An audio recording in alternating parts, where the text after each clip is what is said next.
Do you find that running feels easier when you've got the right song playing? Have you noticed your pace pick up when your favorite track comes on? And can music actually make you a better, more consistent runner? Hi, I'm Tony, and welcome to episode 149 of the Flying RuNR podcast.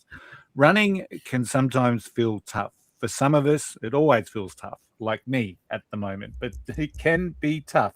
Whether it's just getting out the door, pushing through a long run, or finding motivation on those days when everything feels just a little bit harder. But for many runners, there's one simple thing that completely changes their experience, and that's music. Put your headphones on, press play, and suddenly the run just feels different. The right song can lift your mood, distract you from fatigue, help you find rhythm, and even give you that extra push when you need it most. But just like running shoes, music is very personal. And what works for one runner doesn't always work for everyone. Playlists are personal. What fires you up might not do anything for someone else. There's tempo, there's lyrics, there's memories, and even the type of run you're doing can all influence what ends up in our ears. Now, on this episode, we're going to dive into the benefits of music and running. We'll talk about how music can impact performance and enjoyment, why the right playlist can be a powerful training tool, and how different types of music can suit different types of runs.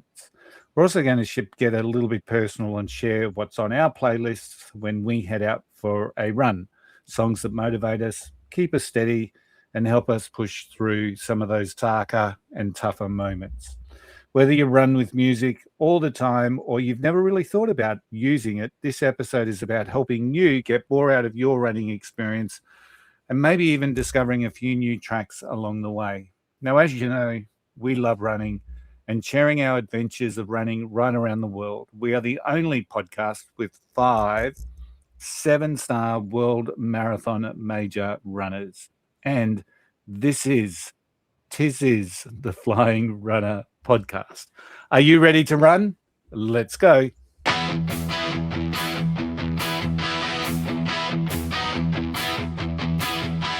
It's the Flying RuNR.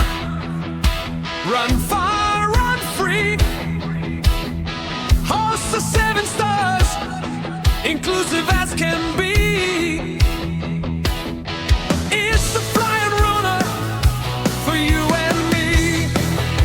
All right. Welcome back. Now, before we strap on the shoes and talk about music, let me introduce you, as always, to our wonderful co-hosts who are joining me this week. We've got Tara, we've got Lucia, and of course, Tim. Everything revolves around Tim. Because it's tis Tim. Tim's the Flying RuNR, all right? Okay. That's what the music says at the beginning of the show. I'm sure of it. And well, Lucia and I know it says tis. So anyway, all right. So let's have a bit of an update. I'm going to leave Tim and Tara to last this week because they had a good weekend. So let's start with our favorite donut over there, Lucia. How was your weekend? How was your running? Had a good week. So a couple of runs on the treadmill, and I'm finding, as much as I used to hate running on the treadmill, but I'm liking it because I'm not doing my run walk intervals. I'm being consistent and working on the pace.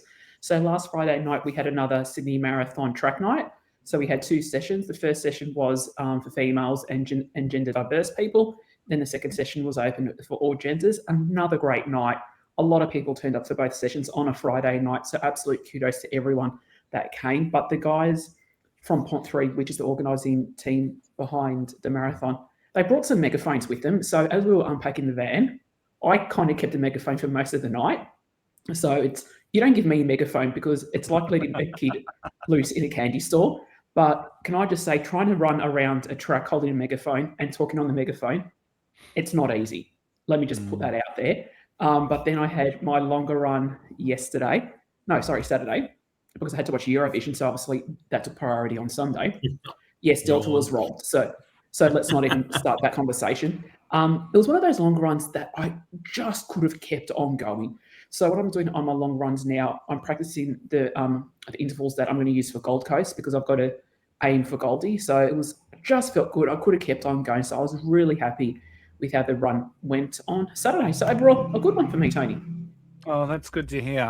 My week was a pretty normal week for me at the moment. Not doing much at all. Went for a bit of a walk there on Saturday, but really just stayed off the leg. And for those following the knee saga, I get my surgery this Friday, the day this podcast comes out. So fingers crossed it all goes well, and I have a fairly good 6-week rehab process, and I'm back into it because I certainly miss it. So, all right, let's open it up to Team Alice now. I think Tara goes first because well, she's the better half, as we keep getting told, and we know.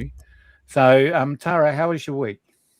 Thank you. That's a very lovely compliment there, Tony. And Lucia, just going back to your comment on the microphone or the megaphone, give it to Tim and it would work. Trust me. He would find a way to make it work. So we actually had a really good week. I did my normal coaching on Tuesday morning. Love my coaching with Nicole.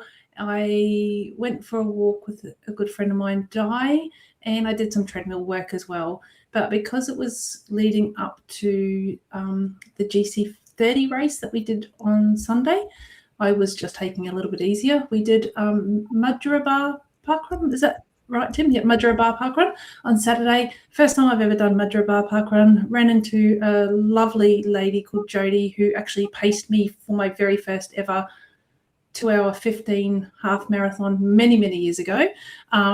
So she was there. Of course, you can't go to a park run without knowing somebody. So that was fun. We just did that in a very cruisy way for our race that was coming up on the Sunday. On Sunday, I did the half marathon at the GC30. That was my 6th year of doing that race of all different varying distances. First time I've ever done a half marathon there. I usually do like the 30K. Last year, I think I did the 5K because I just had my pacemaker put in. But this was the first time I'd ever done the half marathon. Really nice course. I was lucky enough to run that with a really good friend of mine, Mel.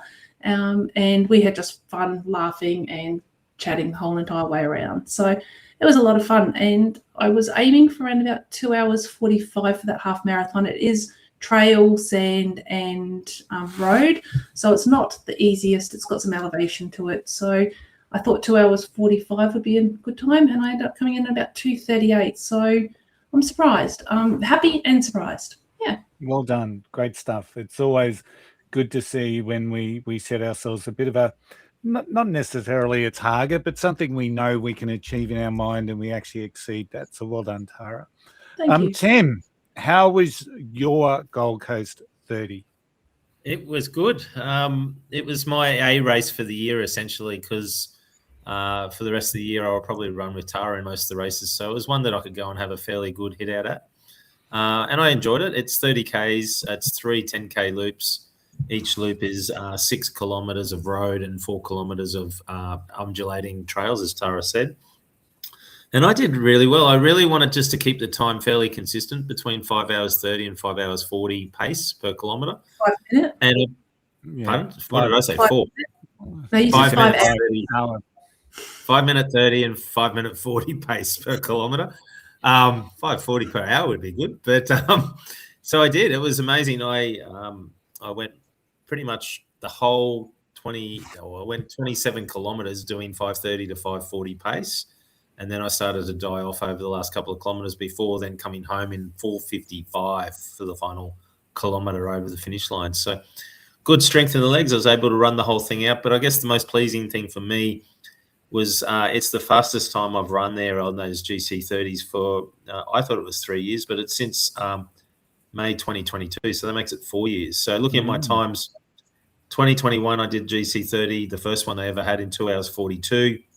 In 2022, I did in 2 hours 38. And here's the consistent bit. 2023 was 2 hours 49. 2024 was 2 hours 49. Last year was 2 hours 52. And then this year was 2 hours 48. So very consistent, but at the same time, my fastest time. So I was happy with that. I'm still on a bit of a buzz today. My A time was, I was aiming for a goal A time of around 2 hours 50, and to come in at 2 hours 48 was really good. I was happy with that. Well done. It was awesome to see you both kick some goals there on the weekend. And I just look forward to the day when I can start to do the same thing. So a little bit of update from our community that out there and listens to us. Kel Walker, who has been a guest on our show, who's an accredited running coach, really resonated the Runfluencer episode that we had recently.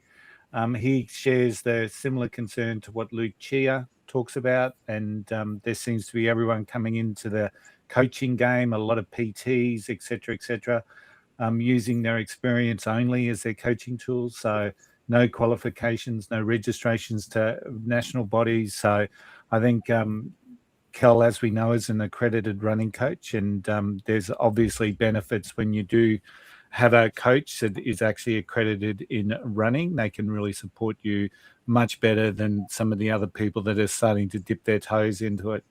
Interestingly, Vic Miles came back. We now know that Vic runs in Brooks Glycerin shoes, and she doesn't listen to marketing hype. So well done, Vic. If you know what you like, stay with it.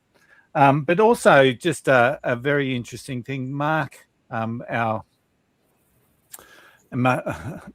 European, our UK correspondent, was a little bit late in getting back to us around the influencer. But once again, he says, Tara nailed it. It's all about poor etiquette and selfishness. And he says there's a lot of it out there at the moment. So it's we're starting to keep those comments coming. We love seeing them, we love hearing them, and we love sharing them with our listening public. Now, before I pass over to Tara for the first trivia, I just wanted to talk a little bit about, and it's funnily enough, we're talking about the music tonight because Your Pace and Glory has got a new song coming out, and it'll be Monday. And it's for everyone that's ever had paranoia. I keep telling Tim it's been inspired by his paranoia because he gets it big time. So if you've ever had paranoia where you're worried if you've done enough and you don't want to go near people in case you get sick, or your legs are feeling too heavy, but then you're feeling you're not doing enough, I think you're going to enjoy the song called Trust the Taper because I think it's a cracker anyway. So. Alrighty, it's that time of the week where I'm going to head it over to Tara, who's going to start her Tara trivia. Thanks, Tony. So this one here is a Where Am I for a race. It's a paved ultra marathon. It is 135 miles long, which is 217 kilometers if you're in our side of things and doing it on the metric system. And it's held annually in July. Okay. Can you repeat them again? So it's a paved ultra marathon, completely paved. It's 135 miles long, or 217 kilometers if you're in the metric system, and it's held annually in July. So, okay. I don't know the answer this week, by the way. Yeah, he doesn't know. I only just did this afternoon. Good on you, Tara. Good on you, Tara. I might have a clue. I might have a clue, given that you've mentioned it was in miles. But I'll leave it at that. Oh, maybe I'm just confusing you to do it that way. All right. I can't wait to hear how that one evolves. But it's also that time of the week where I hand it over to Tim for the news.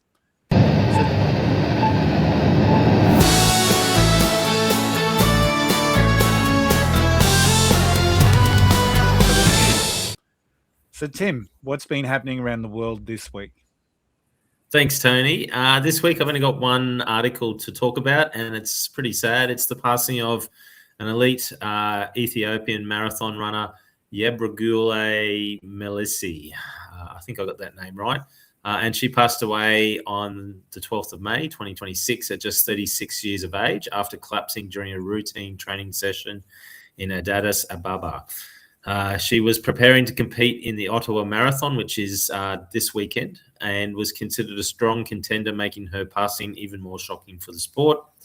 Reports indicated that she suffered a sudden medical emergency during training and was rushed to hospital, where she could not be revived, and there's been no official cause of death confirmed at the moment. So over her career, spanning more than a decade, she's built an impressive resume, which includes wins in Houston, Prague, and Shanghai, and a second-place marathon finish at the 2015 Chicago Marathon. Her standout performance came at the 2018 Dubai Marathon, where she ran a personal best of 2 hours 19 and 36, which places her in an elite category of women to break the 2:20 marathon barrier. She was widely regarded within the sport itself for her consistency, her tactical racing style, and professionalism. And she was also just a great person as well, according to all the news reports. Her passing adds to a number of recent losses across the athletics world, with the broader sporting community continuing to mark the deaths of former elite athletes and Olympians in 2025 and 26. And in particular, there's been a number of people in the marathon and elite distance endurance athletes who've had sudden medical events and health implications. So, guys, this is very sad. I don't really want to speculate too much on the reasons behind her death, but there is it is all just very tragic. There seems to be a lot of sudden passing, and maybe it's an African thing. Maybe there's health-related issues from growing up and living in places like Ethiopia and Nigeria and Kenya and those sorts of places. But it just seems to be happening more and more with elite athletes who are at the peak of their career passing away. And so, our thoughts do go out to Brugul and her family. But yeah, it is pretty sad to hear this story. Yeah, I would agree. Ever since the world shut down with COVID, there's been an overemphasis around people just suddenly passing, especially athletes. And I suppose, it is one of those things you don't want to speculate, but I guess it's always happened. We just hear about it a little bit more nowadays, don't we? So and as I said, they are second and third world countries that they're living and training in, and they're not always around the cleanest food or the cleanest water or the cleanest lifestyles necessarily either. So I don't want to speculate whether there is correlation between early passing and other things in that are happening. I don't know. Don't want to speculate that either, but it is just sad. And I guess 36 for me is just too young to see somebody, let alone somebody who's a week out from preparing for a major marathon, or the Ottawa Marathon, which is a big Canadian marathon. So, we'll end it there, but our thoughts with her and her family. Absolutely. That's it. And that's the news this week. All right. Thanks, Tim. Before we head to the main topic, Tara, it's your turn again. Step up to that plate. It's round 2 of Tara's trivia. Alrighty. So this race starts in a valley at negative 86 meters.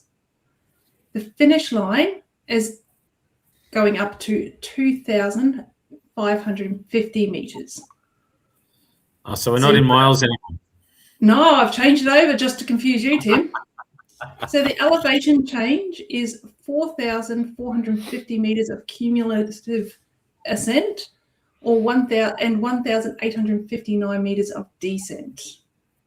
Over how many kilometers did you say was it? We have got 217 kilometers of racing. It's nothing. Okay. Would you'd have to be pretty good or maybe pretty bad to do that one? Oh, God. I just hope it's not as bad as your jokes. Yeah. I've got zero idea. So let's start talking some music in runners.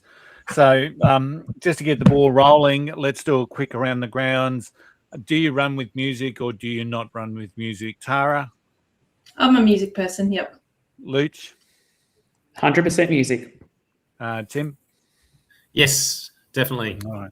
I can mix it up, but more often than not, I'm music over a podcast, and it's a really interesting world. I think that you've got to be in the mood for either one, I've found. But anyway, why does it work? Why does music work for each and every one of you? So once again, let's just go around. So Tim, in your mind, why does music work for you? There's a couple of reasons for me, Tony. One is it helps distract me. I can zone out and just listen to the music and not worry about my breathing, my pace, or anything else. But On the opposite side of it, I can use it to power myself up. I can get a good beat going. I can run my feet at the same beat. So if I can find music around about 180 beats per minute, it helps because that then matches my cadence. I can also just use it to I guess just get that rhythm, make me feel a bit better, bring about a bit of happiness, and make the run a little bit more happier than just dealing with my own internal thoughts a lot of the time. So it's sort of those three reasons. I can tune out and distract myself and zone out, or I can use it to speed up, or I can just use it to be happy. Lucia, why does it work for you?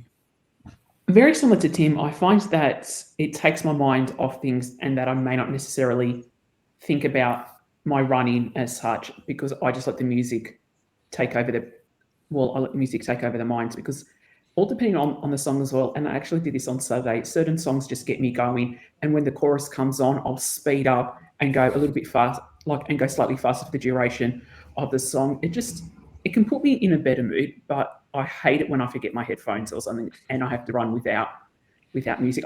I had to do that when I was pacing Sydney. Well, both times I paced Sydney, I wasn't able to wear headphones. So training for like 6 odd hours without anything, you start thinking, oh, I can't be bothered. So for me, it's a very good distraction, and it lifts the mood. Like when certain songs come on, I'm literally bopping away, hands going. And there are certain songs that I'm like, please be next, please be next, please be next. And it comes on and it just gets me going again. So for me, it's a real mood lifter. Yeah. And Tara? Yeah, I know this sounds weird, but I actually have different playlists. So like my long run, I have a different playlist to say if I'm doing something that's on a shorter run, like a 10K race or something like that. My long runs, I usually have music that this makes me sound old, but usually the 80s and 90s music that I just like listening to. Don't really worry about what the beat is. I just like the sound of that music. So it doesn't really matter. On my shorter race runs, I'll put on something really fast, like that will make me run at like 180 cadence, so having that really good beat. And sometimes at the end of my long run, if I just want to really shake it up and push it out a bit harder, I will put on what I call my fast 5K songs. And there's 5 or 6 songs on that, and it just pushes me to my absolute limit because they just really pump you up, like Lose Yourself by Eminem and, that sort of stuff. Yeah. Don't feel silly that you've got a playlist for that. I've got a playlist called Struggle Street, and it goes on when I'm struggling. So, yep. And it's all the songs that I loved as a teenager and growing up through going to see lots of bands and whatnot. And that's what I put on if I'm really starting to struggle, because I know that that's going to help me get through. Have you ever had a song come on at just the right moment of time during a race, Tim? Yep, halfway point. I always seem to get Bon Jovi, You're Halfway There. It seems to always come up at around about the halfway point. Living on a Prayer. It always comes up halfway into a run, and it always gets me going. I like it because it's like, oh, we're halfway there. You're right. Go, let's go, John. Let's keep running. This is awesome. So, yeah, that's one of the ones. Then I've had other occasions where I have been feeling a bit low, and I didn't realize I was necessarily feeling low. I've had moments where I probably needed to take a gel or fuel, and I haven't, and so I'm feeling a bit fatigued. And then all of a sudden, you get the right beat and the right music come on at that right time. And again, like Tara, I've got a mix of music in my playlist that I listen to, and some of it's slow, some of it's fast. And when you get the right bit of music on, it can really perk you up, even when you are a bit fatigued. So yeah, definitely. Awesome, Tara. Yeah, I have a song that always seems to come on. And there's a bridge that Tim and I run across, and it's 2.8 kilometers long. It's called the Houghton Highway or Ted Smout Bridge. And every single time I'm on that bridge, and it is called the Houghton Highway, it comes on with AC/DC, Highway to Hell. And I tell you what, that bridge is hell. It is always windy. It's always, it's never a nice thing to run on, but it's great training because it puts your head, It's dead straight, isn't it? It is dead straight, and it is, you've got bikes flying past you on one side and very narrow path for you and 400 other runners that are on that bridge at the same time. So, and there's always a headwind, and it's, yeah, always hot. So every single time, that without a doubt, that song will come on either on my way out or my way back. Luch? It's very similar to what Tara and Tim said. Like, I can be thinking about something, and lately, what I've been thinking about is what's my plan of attack going to be when I do New York. And then, literally within a couple of songs, Frank Sinatra, New York comes on, and it just gets me going. I'm like, yep, I'm going to be hearing that one. I don't know how many times leading up to the race. It's just certain songs resonate certain things, and they seem to come on. Or if not, what I've got a habit of doing, if I need, like if I'm struggling in the run, I'll skip some songs until I get to one that I know will get me going again, and it just helps. Yeah, it certainly does.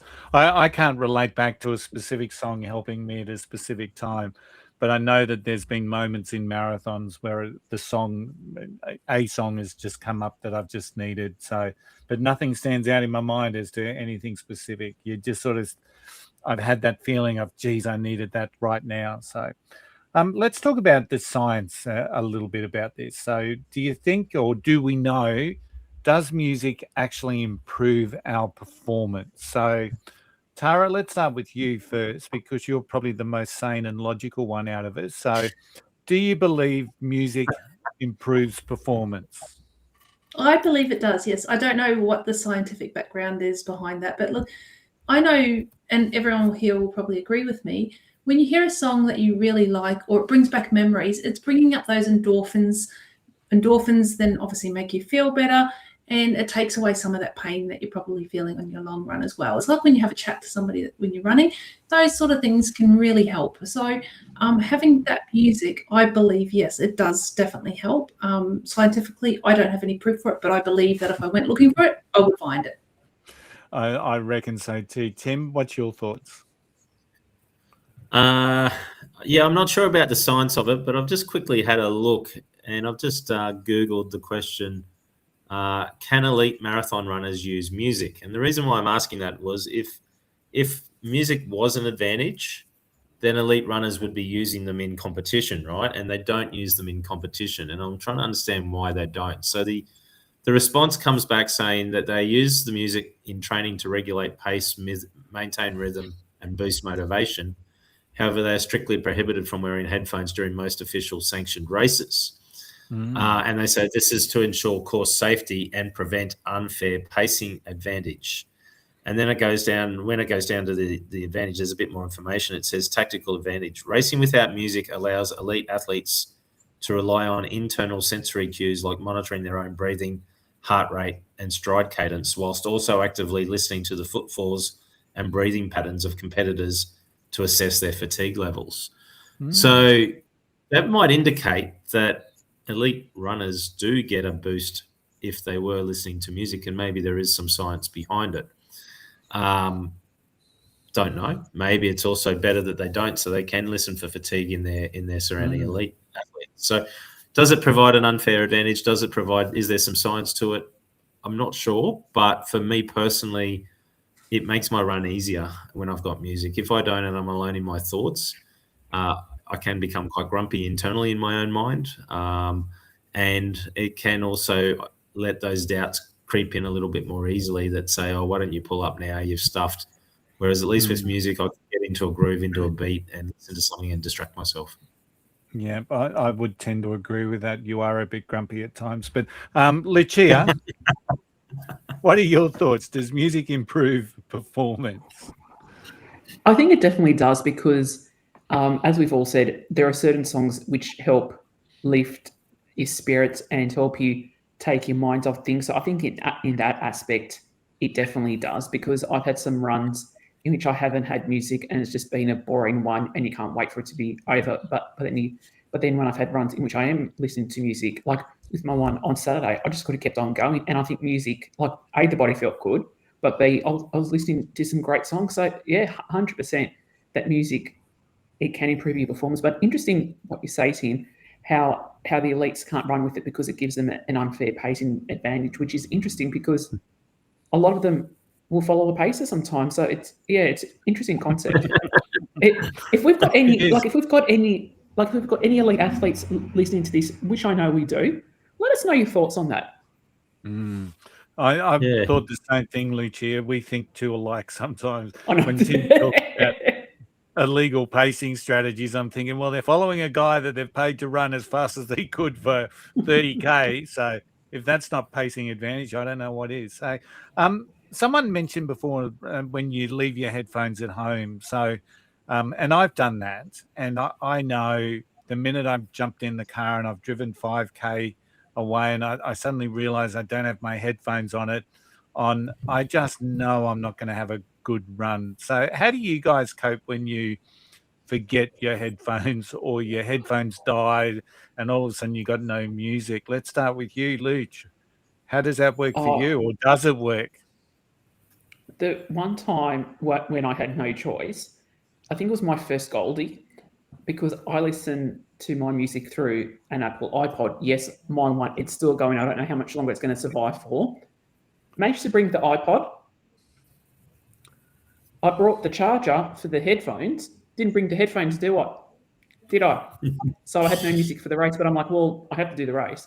But sometimes I won't listen to music when it's a shorter run, like maybe anything up to about 10Ks I can go without, because I find that it gives me a good opportunity to focus on certain things, breathing, pace, and trying different things. But sometimes if I've had the intention of doing a long run, and if I've forgotten my music or if it dies, I'll be like, screw this, and I'll quit the run and turn back sometimes like a quarter of the way into it, because for me, not having the music on a long run, it doesn't help me, because the music is a distraction.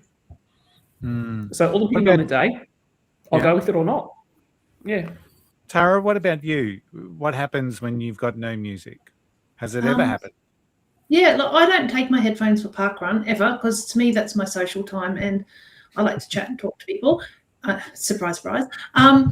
But also on my long runs, if I'm running with somebody else, I will just have it turned down and it's just there in the background, so I'm not actually really even listening to it. I do run with the Shocks or the bone conducting headphones. So to me, if I've got other things to distract me, I'm okay without it. That's no problems. It's those really long runs that you're running by yourself and they're monotonous, and you've got a 30K run to do, and it's cold and it's wet and it's raining and there's nobody else out to talk to or look at. I think I would be very, very disappointed if I did not have my headphones for that. That would really, that's my distraction technique then. I did notice, and this is a little bit off topic, but with, as I was saying, I always use the conduction headphones, bone conduction headphones. When we were doing the race on Sunday, there was people with over-the-ear headphones running. Please don't do that. This is just an etiquette thing. Please don't do that in a race or when you're out and about. People can't hear you. You can't hear people coming up behind me. Now, the best example that I've got of this is there was a girl running on the right-hand side instead of the left-hand side. She was running a bit slower. We had 30K races coming up behind us, and she didn't hear them, and one of them was a pacer that was going for a 2-hour time. And he was yelling at her from way behind, saying, pacer back, had no idea. It wasn't until he touched her on the shoulders and she almost fell over backwards because she was so shocked that there was somebody behind her, and everyone around her was saying, there's a pacer behind you. So a little bit off topic. I apologize for my little rant, but please don't wear your over-ear headphones. And totally moving into the next segment. So is there times when music isn't a good idea? So Tim? 100% that situation. All races in the fine print, when you read the books, all say, music is allowed or tolerated on the course. Please use headphones that are bone conducting or not in the ear type headphones. But yeah, surprisingly, still see lots of people out there with the full ear covers. I don't know personally how they do it. They must get really hot and sweaty on the inside of their ears. But how do you wear sunglasses? I don't know. How do you wear a hat? Most of them don't wear hats either, or they put it over the top of their hats, I guess. But there are other times I don't use it when I'm doing shorter runs or where I'm focusing on pace or I'm looking to focus specifically on something when I'm running. So if I'm looking to do a pyramid run or an interval or some working on particularly just slowing it down a little bit, I'll try not to use music on those runs. It gets a little bit hard, but you get used to it and you can do it. Treadmill runs are probably the other one. I wouldn't wear headphones on when I do a treadmill run. I can be on there for 10 kilometers, 15 kilometers, and I won't. I'll just be alone in my thoughts because I can get that rhythm, that routine on the treadmill, and I can hear my feet slapping on the treadmill itself. So I typically wouldn't. But yeah, that would be about it. Okay. Funny, when I do I don't run on a treadmill a lot, but I certainly need as many distractions as I can when I'm running on a treadmill. And that is certainly a time that I've got the screen on, I've got music on, or I've got something that is just taking me away from the boring monotony of what I find on a treadmill. So it's interesting because sometimes silence is actually really good. A really quick story. One of the years that I did the Outback Marathon, my headphones died halfway around, and I really thought that it was going to be a struggle, right, for the rest of it, because there's not much happening out there in the Australian Outback. There's a lot of silence, but I actually found the silence quite invigorating. It was just, and really awe-inspiring, to be honest. So, so there are times, obviously, where music doesn't necessarily, you don't need music, where you can just be running in the Australian Outback. Luch, any time that you found that it's not good? Probably very similar to Tara. As to what Tara said, with a race, if you're in a congested area and if people aren't wearing over-the-ear ones, trying to yell out to people, that's like, and people just don't have any common sense. So I think in situations like that, just either keep the volume low or wear a similar headphone type over the ear, like Shocks. Like I've only had Shocks for about a year, and I absolutely love them because before I used to wear still ones that were over the ear, but not like Shocks. So I wouldn't necessarily wear them if I was running, and if it was still dark, I would wait until the light came on.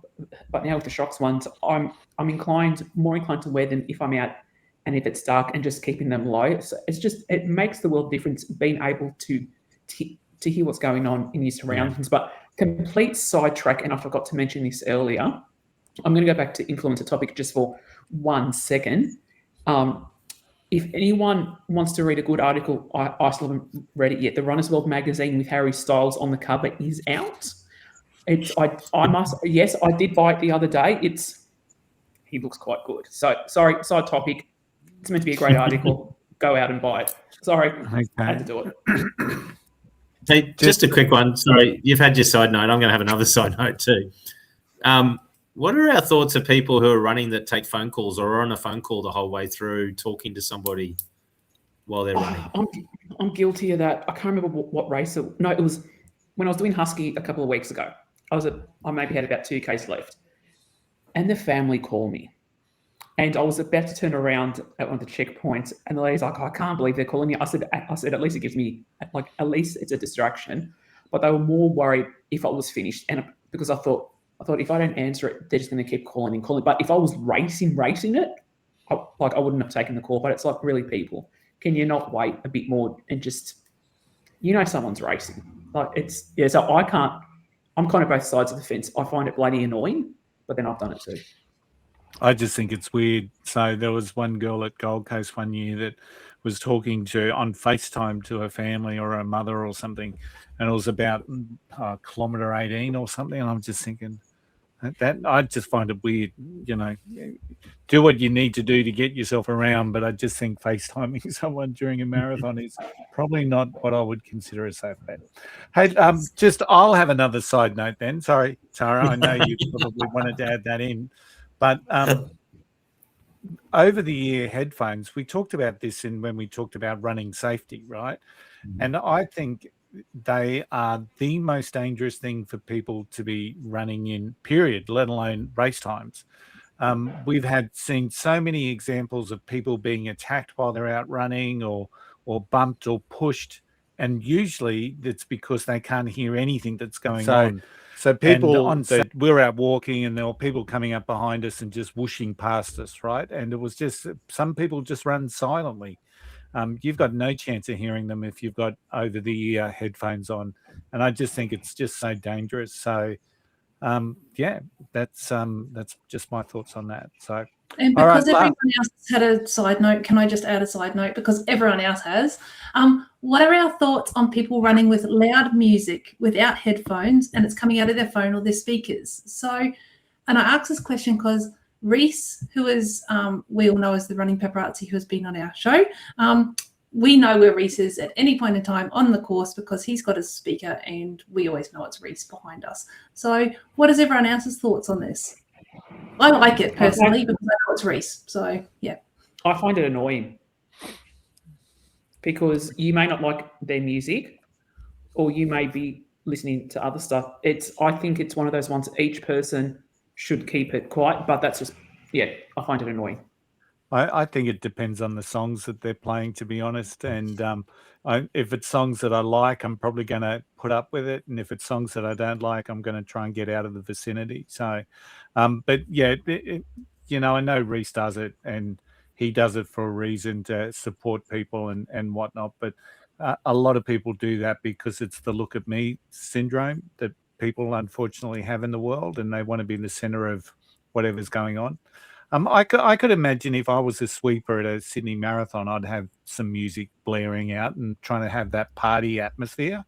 But then that's a very select group of motivation, and the only people you're going to annoy will be those people running with you. And if you annoy them too much, they're going to go faster anyway. So you've done your job. So, but yeah, that would probably be the only time that I would think that I'd be playing a speaker. What about you, Tim? If the music's okay, yes, I could do it for a little while. Could I do it for a full 42 kilometers running next to somebody who's playing their music and hearing their versions of songs? I probably not. I would probably struggle with it if I was in and around that group. But yeah, it doesn't bother me when I see Reese out there or others out there with their music going. It doesn't bother me because I know they're usually either going to pass me or I'm going to pass them, and you know we'll have our 30 seconds of togetherness, and then I've moved on. Is that a song by Harry Styles? All right. Now, the big final question, guys, is what is on your playlists? What are maybe some of those songs that you really love? Maybe a song or two that people probably surprised to find on your playlist, and then we'll talk a little bit about how you build your playlist. So let's start first with Luch. What are some of your favorite songs that you find on a playlist? It's going to be one of the most extreme playlists you can possibly have. I range from ABBA, Guy Sebastian, Celine Dion, One Direction. Then I've got Italian heavy metal music on there. And then I've got Italian classical music on there. It's like each song has its purpose type thing. So I think if I was to ever play my playlist for people, they'd be like, what the French Connection are you listening to? So it's a very extreme one, but it works for me. Okay. Awesome. Tim? I'm just looking at mine. So I have a single running playlist. I call it running songs. That's how imaginative I am. In my running songs, there is 15 hours and 40 minutes of music in there. And it ranges from artists such as Billy Idol, Rebel Yeah, White Wedding, a bit of U2, a bit of Eminem, Bruce Springsteen. I've even got Kenny Loggins. Guess which Kenny Loggins song it would be? Footloose. Footloose, you got it. Bit of Journey, bit of Eye of the Tiger by Survivor, a bit of Van Halen. I've even got Guns N' Roses. I've got A Flock of Seagulls, believe it or not. I ran so far away. A bit of U2, as I said, Michael Jackson, Bon Jovi's in there quite heavily. AC/DC's in there quite heavily. Pump It by Black Eyed Peas. I Got a Feeling by Black Eyed Peas. A bit of Iggy Pop, Lust for Life. Oops, hang on. Pushing the wrong buttons on my phone. A bit of Alice Cooper, as you could hear just then. The Clash. And then I've got a few Australians. You know, I've got a bit of Custard in there. I've got Regurgitator, Silverchair. So you're sort of getting my vintage of music. It's 80s, 90s type music. I love rock and roll, Joan Jett, Easy Beats. Then I come into more modern stuff. Lady Gaga, Pink, Violent Femmes. You don't need your whole running list, Tim. Yeah. And I was just about to remind him and say just 3 songs, but no. There's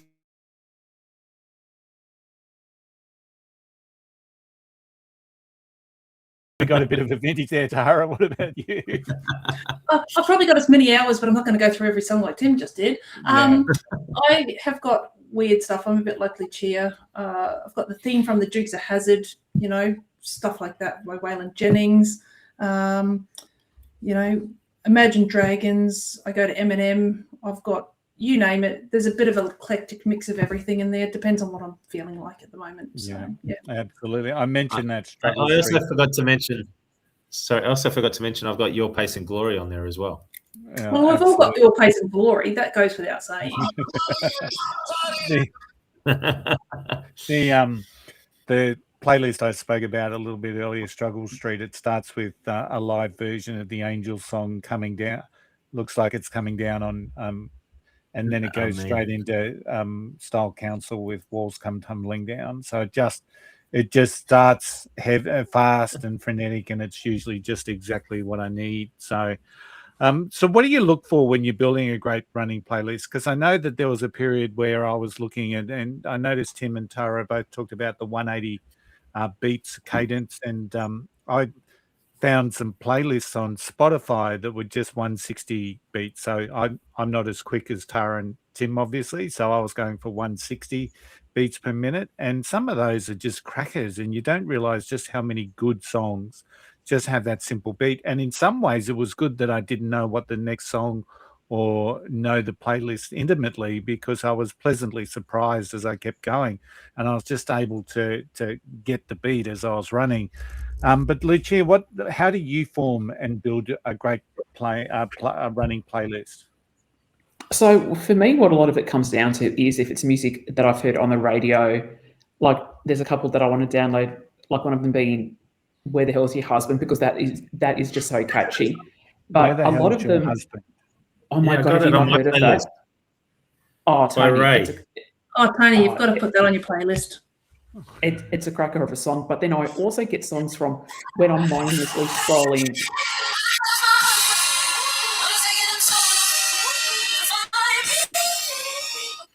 That is on my playlist, believe it or not.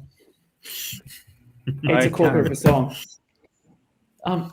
Sorry. So I also get my songs like when I'm mindlessly scrolling through socials, like they'll play songs. I'm like, oh, I like that one, and then I'll snapshot it and load it on. So I don't have, or if I've seen a movie, like one soundtrack I downloaded, when I saw the musical was Moulin Rouge. Love some of those songs. So I don't have any method to my madness. It's just like if I hear a song, if it appeals to me, I write it down, and bang, when I get around to uploading songs, that's how I do mine. Awesome. Tim and Tara, let's talk to you guys. How do you build a great playing list? Do you do it together? Sometimes. So a lot of our songs are the same on our playlist, but and it's funny because Tim will be running along and he likes to sing as he runs. So he goes on at me for talking, but he actually sings his songs that he's got on his radio, on his headphones. And now, Tara, I've got to ask, how bad's the singing? Is it as bad as these jokes? I want to stay married. So anyway, next question. It's fantastic. It is funny though, because he'll start singing a song and then I'll be like, hey, I just listened to that song, or the next song that comes on my playlist is the same one. But no, I'm like you, Lucia. I just pick and choose whatever I like the sound of. I do have a lot like what Tony was talking about, where I've actually gone in to look for cadence songs of 180 to make sure that I've got that. But yeah. It is whatever suits me, brings back memories. As I said, a lot of mine are 80s and 90s music because that's my childhood. So, yeah. Yeah. Awesome. Yeah, I think there's a couple of ways. So I think there's a couple of ways you can build them too, Tony. So, they have a couple of multiple playlists like what you've talked about. Or if you're like myself, I just have one really long playlist. And then I sort of think when I'm building it all together, I'm going to hear this song every once in a while on my, on my runs. So it wants to be a song that can sit in the background that I don't mind, that I'm not going to get bored of. I'm not going to hear during the middle of the run and go, oh, shit, I hate this song. I've heard it so much. So building up a big playlist, as I said, mine's 15 hours. I will never get a repeat song, on a 3-hour, 4-hour, 5-hour marathon or a long run. I won't get the same song, and that's what you're looking for. You don't want to get halfway through your run and then you've got to fiddle around with your phone and try and get another playlist up and running. So absolutely. I created a playlist probably a couple of weeks back, and it's just 16 songs out of the Your Pace, Your Pace and Glory set list, and 16 songs that ended up coming in at 59 minutes. I've just called it my Your Pace, Your Glory sub 60 runners playlist. So next time when I'm running and I'm going to go for a sub 60, I've got my playlist all set up, ready to go. Well, this has been an awesome chat. So what do you reckon we ask our listeners to send us songs that they think should be part of the Flying Runner community playlist? And let's put together a public playlist, and let's add songs, and let's try and get a bit of a community feel. Do you think our listeners and our viewers can help us with that? I love that idea, having a Flying Runner podcast playlist on Spotify, and anyone can listen to it. Fantastic idea, Tony. Sounds good. Let's do it. So I think overall, I think we'd say music's a bit of a bonus, and it helps us when we need it most. And if anyone's got any different thoughts on how how music helps them, let us know. Drop a comment in wherever you're listening to this, and we'll be happy to talk about it in future episodes. So, but we need to wind up, and we need to do that relatively quickly. But before we do that, we've got a couple of things that we've got to talk through. Tara, I am intrigued. I have zero idea of what your trivia is tonight. I'm thinking Lucia is in a similar boat to me, and I think Tim's No idea. found something in the backlog of his brain. So Tara, what's your last clues for your trivia? Sure. So the last one is that the temperatures are well over 50 degrees centigrade for this race. So you're running 217 kilometers in over 50 degrees temperatures, and it only has a 48-hour cutoff as well. So it is a very, very tough cutoff on this. And probably I'll give it away by saying that one of the most famous people that have run it is, well, there's actually quite a few, but Dave Goggins has run it and won it.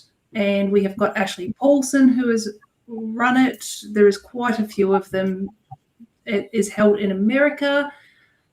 Bad water. What's it called? Bad water. Okay. Badwater is the toughest race, apparently, according to everybody that has ever done it. It is an actual brutal course. So, yes, wow. It's supposed to be the toughest ultramarathon out there. Held in Death Valley in California. Extreme heat on a hot tarmac. Huge elevation gain. I was going to say sounds something like Death Valley, but I'd never heard of it, to be honest, because I don't follow ultras. So if anyone's crazy enough to be doing that ultra, don't let me know about it, please, because I'm going to just call you. I'm just going to question your sanity.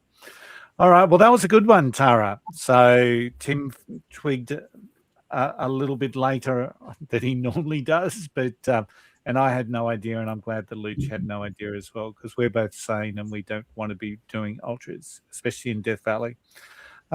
But as you know, we're up for our tip for the week. So Tim, what's your tip for the week? Tim's tip, just keep your pace. No need to win, no need to race. Feel the earth, feel the sky. Tim's tip says, just give it a try. Yeah. Thanks, Tony. My tip this week is to focus on the kilometre you're in. So yesterday I was running along, and as I said, when I got to about 27 Ks, my pace started dropping. Why? Because I was getting fatigue in the legs, and it was like easy for me to just say, all right, let's just stop and walk for a little bit. But there was no pain. There was pain, but there was no tearing of muscles or injury or anything like that. So I just focused on the music, I must admit, for that last kilometre, and I focused on that kilometre of 27, and I knew once I got to 27, there was one more kilometre to 28. And once I was in 28, I was off the trails and I could get back onto the road where I could stretch out my legs a little bit more. So music definitely helped me at that stage. I focused on the kilometre and I was trying to get myself through to the next kilometre. As I said, I could have stopped and walked, but I just focused. I want to get to 28 Ks I'll keep on going. I slowed it down, but I got there, and the music definitely helped. I could just switch off and focus on that. So, yeah, that's my tip this week.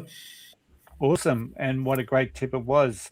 Let's find out what's happening next week. I believe I'm going to head to Lucia. I think that's better. Thank you, Mr. Curl. So next week, we're going to be heading off to a place none of us have been to, because by the time we record next week, the Cape Town Marathon would have been on. So we'll be finding out the question that everyone is asking: will Cape Town finally be announced as a world marathon major? So the timing couldn't be better. And so what we're going to do is we're going to explore what it actually takes to earn a major status, why Cape Town has been pushing so hard for inclusion, and what this decision could mean not just for South Africa, but for the running world as a whole.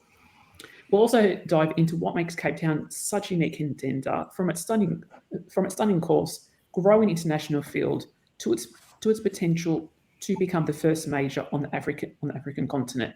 There's a lot at stake this year after what happened last year, with a formal decision expected soon. We'll unpack the excitement, especially with the GOAT being there, and the debate, and what runners should be watching for in the race itself. Whether you're chasing the 6 or soon to be 8 stars, planning a future marathon goal, or just love running the global running scene, this is an episode you're not going to want to miss. Now, as we keep saying, we are the only podcast with 5 7-star world major marathoners. And as usual, it's going to be another cracking episode, one you're not going to want to miss. Awesome. Thanks, Luch. Can't wait for next week.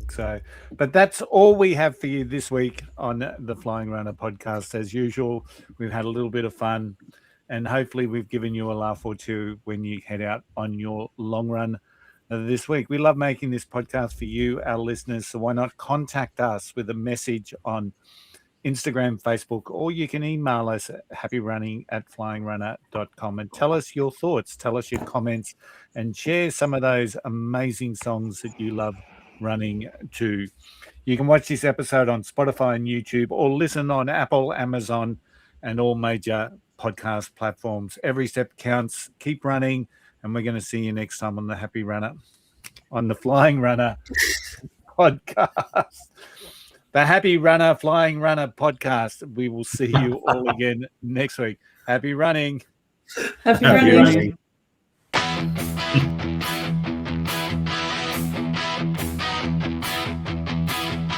Teach the flying runner, run far, run free. Host the 7 stars, inclusive as can be.